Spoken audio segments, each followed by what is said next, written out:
Alrighty, so we're here at Murray Bridge Airfield in South Australia, and there's really no shortage of cool aircraft tucked in the hangars at this airfield. Today, I'm going to show you the ins and outs, exterior and interior of this Saratoga.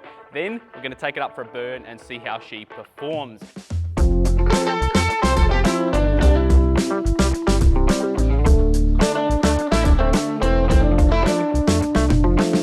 Couple of other walk-around videos recently, so if you haven't seen them, definitely check them out. We've got a Cherokee and a 337 walk-around video. I'll link them up ahead. Click on those, have a watch. Alrighty, so the first PA-32 rolled off the production line in 1965 as the Cherokee Six, which was a fixed gear variant, big old Hershey slab wing off either side, and a rather lethargic, let's be honest, 260 horsepower engine up front, with an option of a constant speed prop. Now, in 1972, Piper was blown a catastrophic blow when Hurricane Agnes flooded their Lock Haven facility, meaning they could no longer build the Comanche aircraft. That left a massive void in their production line that they couldn't fill with luxury, high-end, high-speed piston aircraft. They didn't know what to do. They turned to the Cherokee Six. All right, they got rid of the fixed gear, popped some retractable undercarriage, made it a little bit heavier, beefier, and the PA-32R was born. Up front, Juliet Golf Mike is powered by a 300 horsepower Lycoming IO 540 six-cylinder engine and propelled by its three-blader Hartzell prop. Now, this one goes very well. It's an absolute rocket ship. But the earlier models, the original Cherokee 6 with that 260 horsepower was anything but a rocket, especially if you didn't opt for the optional constant speed unit and you went instead with the fixed pitch model. Now, the cool thing about the fixed pitch model is that Piper was able to claim that the aircraft had a greater useful load than its actual empty weight, which is a claim that not many aircraft have. The negative being that evidently I've never flown one, but from the guys that have, they say it barely had the power to get off the runway, let alone climb. So with the extension of the fuselage, when they added those extra 4 foot to the PA-28 fuse, one thing they were able to add, which you won't find on your 210s and you won't find on your Bonanzas, is a front baggage locker. Now, a couple of benefits to this front baggage locker. Number one, you've got some extra space between the firewall of the engine and the start of the cabin. It's a lot quieter. The second thing you've got, somewhere to store chocks, tie downs, cleaning equipment.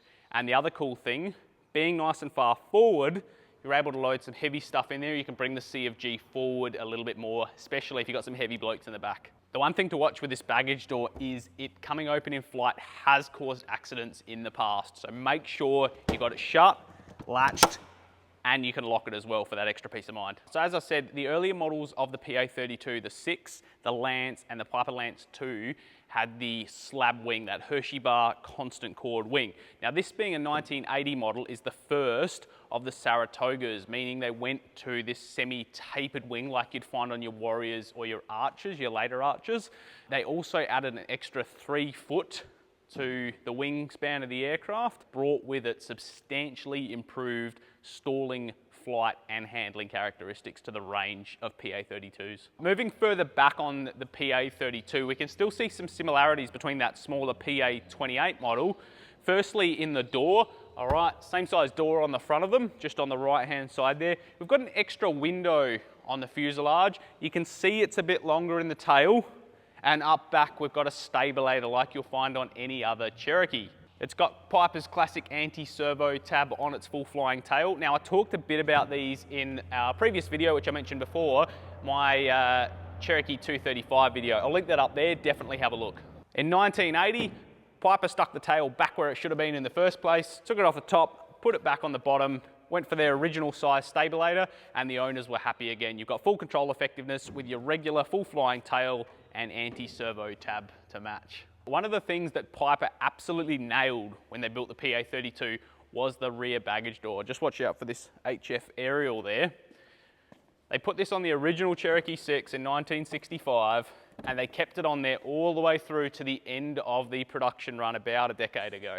You've got the big door to access the rear seats, and cooler than that, check out this.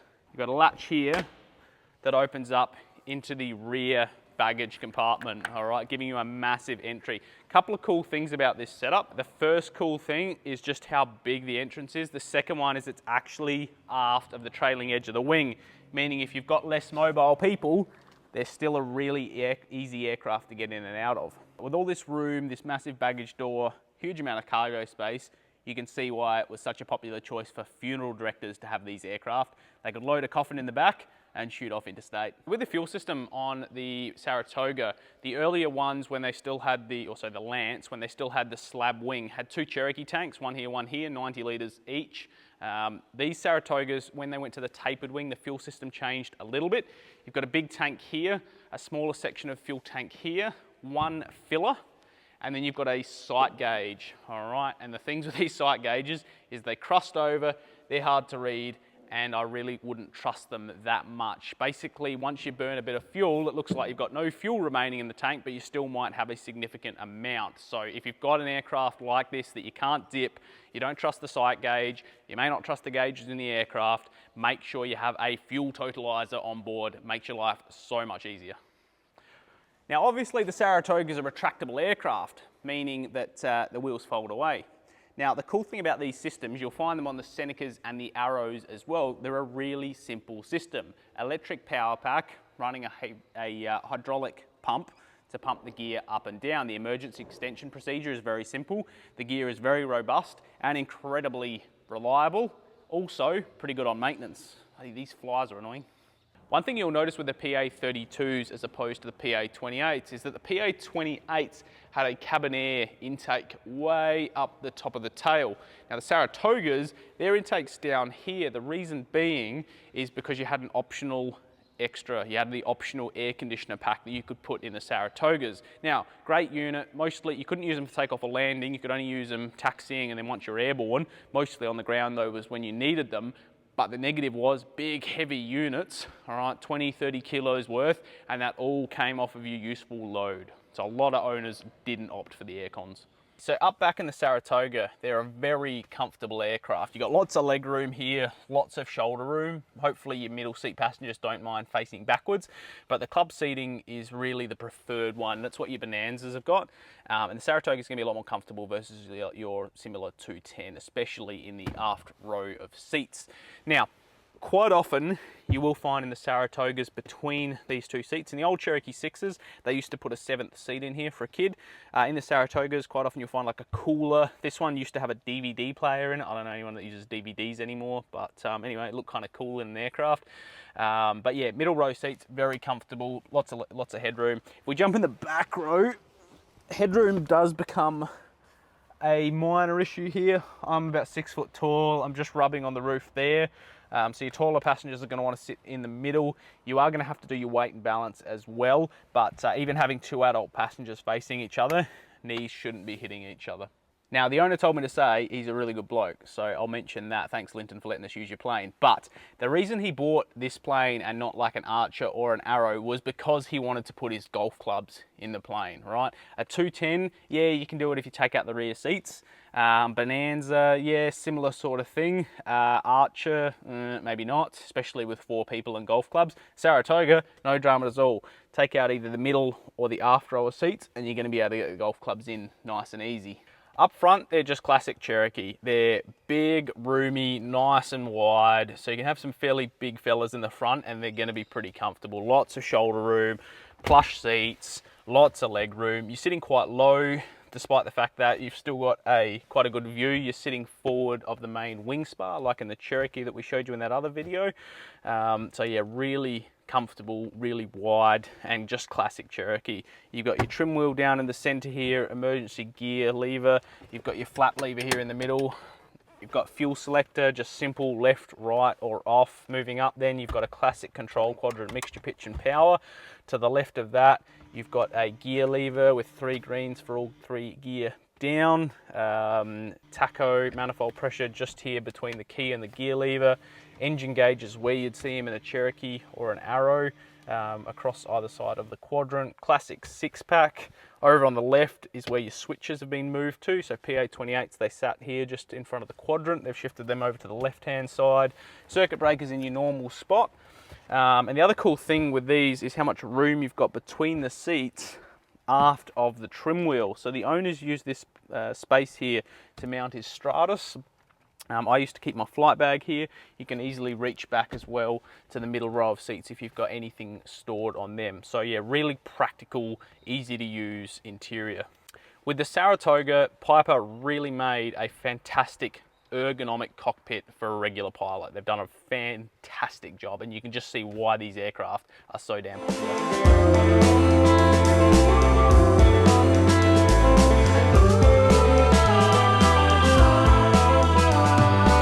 First thing you notice in these is just how quiet they are in the cockpit because of the baggage compartment in between that engine and cabin. They're just super quiet. Like we could take our headsets off and talk to each other at perfectly normal volume now, and it would be super.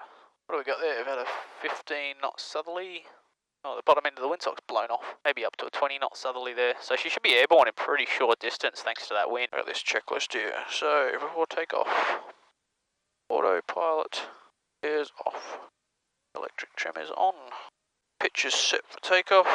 Rudder trim is set somewhere. Flight instruments checked and set. That one's on 0. That one can go 2 degrees nose up. That one's set on 180, giving us 1016 hectopascals. That one's on 0. That one's not set to anything. We'll do direct to waypoint. Weybridge activate. That'll give us something. We'll set the heading bug takeoff for 19er. Go. Other instruments are good. Oil temps up. DHTs are good. Avionics are all good. 127.5 is in COM2. Squelch is tested. Push to talks tested. We'll grab a radio check when we can. Transponder can get it out. And the old school instruments are good. Flight timers are running. Takeoff and departures briefed. Emergency briefed. Flaps will use 10 degrees. Fuel pump can come on. Fuel selector is on the fullest, which is the right tank down here. Alternate air is closed. Mixture will go full rich before we do the run-ups and then takeoff. Prop is full forward. Doors and windows are closed and latched. And the rear door is latched. Sometimes I like to pull the prop lever back, hold it there, increase the manifold pressure, make sure it's definitely governing. Alright, magnetos left. 100 drop. Both. Recovers. Right. 100 drop. Both. Recovers. Alternate air. Full open. Small drop. Maybe 20 or 30 RPM, and sustains. Beautiful. Alright, so we'll backtrack 19 and take off. Rotation speed, she'll want to fly about 75 to 80. We'll climb out at 90 if we have an engine failure. Upwind, we'll lower the nose, pick up field, land ahead. There's a nice paddock beyond the runway. There is a southerly. If we have an engine failure crosswind, we'll land on runway 27 here. If we have an engine failure further downwind, we'll conduct a forced landing back onto the main runway. On takeoff, we'll be checking RPMs, manifold pressures, fuel flows, temperatures and pressures, and of course airspeed. If we have any abnormalities or a failure on the actual takeoff roll, chop the throttle, abort on the brakes, get her stopped. Weybridge traffic, Juliet Golf Mike, a Piper Saratoga enters backtracks runway 19 for a local flight to the south, Weybridge. The other cool thing about these Saratogas, same as your PA-28, easy to manoeuvre on the ground. They got the direct linkage steering to the nose wheel. So even in a strong wind, really easy to taxi around, which is awesome. We've got, 15 to 20 knots of wind. Outside air temp today is not all that warm, about 18, 19 degrees C. So it'll just be interesting to see how much runway she uses. We do have one stage of flap here for takeoff. We've got about 2/3 tanks, and only Josh and I on board. Right, we've got full RPM, manifold pressure's good, fuel flow is nice and positive, temperatures and pressures are all in the green, airspeed's alive, there's 70, 75, let's make her fly. There we go, we're off in about 300 through 50 foot in about 550 metres. Climbing out now, 90 knots. Up at a decent height, brakes, gears coming up, gear pumps running, and gear is up. Beautiful. Sitting there, a full power climb at 90 knots, flaps away, clear of obstacles, and we are seeing 1300 foot per minute on that climb. That is awesome. I'll bring the power back here now. Full open manifold, 2500 RPM. And I'll lower that nose to get a bit of airflow through those cylinders as we adopt a little bit more of a cruise climb. Now climbing at 105 and still seeing 1000 foot per minute. That's pretty bloody awesome. Amps are up a little bit. It took me 2 goes to get her started, so we probably used a little bit of battery. That's the one thing with these Lycoming 540s. They're beautiful, cold starts, fantastic, but you've got to know the aircraft to get them started on a hot start. They're not always the easiest aircraft. Alright, we'll level out there at 2000 and give a departure call here. Alright, Ridge traffic, Saratoga, Juliet Golf Mike, departs left, crosswind, runway 19, maintaining 2000, tracking southeast overhead Murray-Bridge Township. Murray-Bridge. Alright, I'll bring power back now to like a regular cruise. We'll go 2323 square. I'll use the JPI lean find to lean her to Richer Peak. To get her into her delta figures there. Now we're showing degrees Richer Peak. And for today's sortie, I'm going to run at 75 Richer Peak. And they're quite sensitive, these mixture controls. That's the only thing about the quadrant, as opposed to the vernier mixture controls. They're a little bit harder to get that finite adjustment, especially when you're bouncing around in turbulence like we are today. At 2,000 foot in a moderate power setting, we're getting just on 150 true airspeed, which is pretty bloody good. Long nose in front does sort of make you feel like you're flying a lot bigger aircraft than you are, but they still handle like a smaller Cherokee. You just do have that extra real estate out the front of the windscreen to worry about, and hence when you come into land and the nose sits rather high. Temperatures are all running nice. Oil temp sitting on 186, pressure sitting on 76. CHT's hottest cylinder right now is 313 Fahrenheit. The coolest one is 303. Like bugger all split. The EGTs are close, not that that means a lot. How do these aircraft compare to a 210 or a Bonanza? Because that's what everyone's going to go out and buy. They're going to buy a Saratoga, a 210 or a Bonanza. Now the 210s have been out of production for a long time. The Saratogas have been out of production for about 10, 12 years.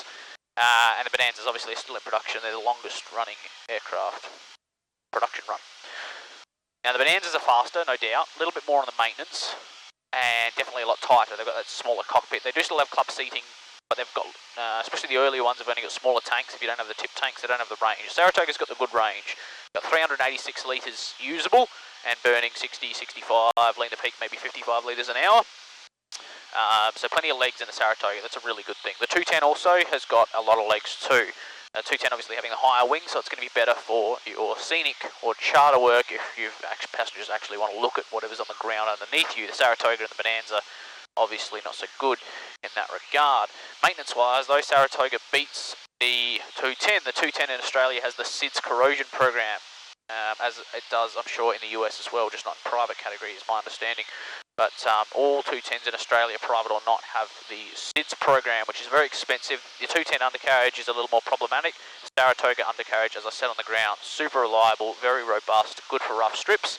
Which one uses the least runway on takeoff? Probably the 210. The Saratoga, when it's light, is quite good too. The Bonanza is going to be pretty similar to the 210. You pretty much got to take off with flaps.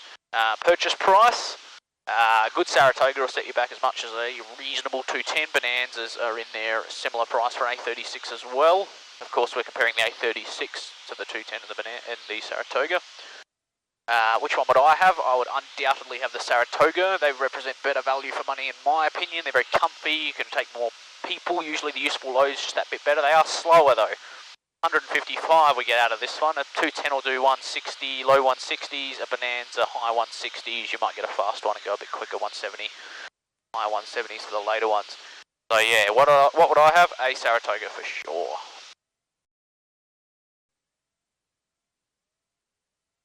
There we go, Josh just climbed through to the back to get some footage. Give Josh a thumbs up for being a top videographer. What? How many guys have climbed through to the back of your aircraft just to get footage for you? I mean, fair enough, you can crawl through to the back if you've got to take a leak in a bottle or whatever. But he crawls through to the back in a fair bit of choppy turbulence just to get the shots for us. Now, I was chatting before about the owner of the aircraft, and so he went through command flight training, which is where I work. Despite the fact my shirt says Murray-Bridge Flying School on it, that was the previous name of the flying school. It's now Command Flight Training here in Murray-Bridge in South Australia. And the really cool thing about Command Flight Training is Linton, the owner, came to us and he said, hey, I want my private pilot licence, and after that I want you guys to help me pick a plane, get me trained in it, get it maintained, get the avionics sorted in it, and send me off on my way as a safe private pilot. He's only VFR at the moment, he's just finished his PPL, and he's just transitioning into it. So insurance wanted between 30 and 50 hours dual before he could be insured on this. It is a complex high performance aircraft, and he's just come out of flying PA-28s and 172s in his PPL. So fair enough, the insurance is going to be fairly strict on it. And that's the cool thing about command flight training. If you want to buy a plane and come to us, we train you in that aircraft, we'll convert you in that aircraft, and you'll go away with a good aircraft, with good avionics. You'll be happy, and most of all, you'll be safe in that aircraft. We'll help you buy the right one too. We're not going to sell you on something you're not going to be able to fly. There's nothing worse than, you know, a freshly minted PPL going out and buying themselves a Baron they're just not ready for. Murray Ridge traffic, Saratoga Juliet Golf Mike joins a crosswind runway 19er, touch and go, Murray Ridge. Alrighty, final checks, gears down, mixture's full rich, props full fine, down flaps are not applicable. Bring that power back a bit here. And triple check gear is definitely down, we'll go full flap there, feel that drag. Trimmed for the flare, same as in that IMT video, a little bit of back trim really helps. You're trimming it for the flare, and when you bring power off, nose wants to pitch down. Alright, got a tiny bit of crosswind here, bring our in gears down. Alright, into ground effect there, power to idle. Now we'll just play the waiting game, and they got a beautiful ground effect because of that tapered wing. There we go, on the mains. There goes the nose, flaps away, back to 10 stage, everything's forward. We'll bring that power up nice and slowly again. Temperatures and pressures are good, there's airspeed, 70, she'll fly there. We'll lift her off nice and gently, bit of back trim. Up she goes.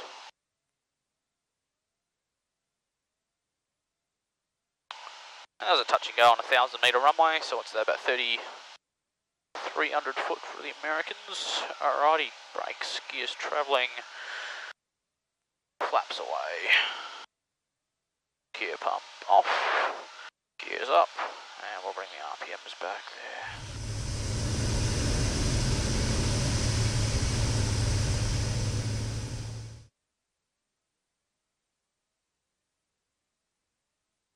Pretty nice and slow on that power. There's the RPM manifolds, fuel flows.